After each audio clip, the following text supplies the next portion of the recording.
Hi guys, today we're making Annie's rich and creamy mac and cheese.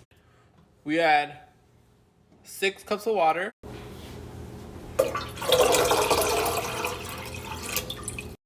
We add all of the mac and cheese in there.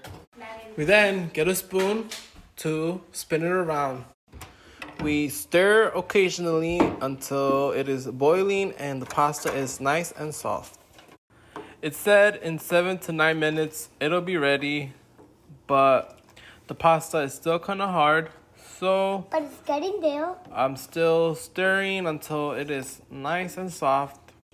We then use one of these to dump the water out, but keep the pasta in there. Why is the steam going up high? I gotta get the steam. Steamy, come. Once it is in there, we put the pasta back in the pan. We then add the cheese onto the pasta so that we could have our mac and cheese. We get the cheese into the pasta. We stir until all the cheese is mixed in with the pasta so that you could have your dinner or lunch ready to be served. Ta-da! Your mac and cheese is ready to be served and eaten.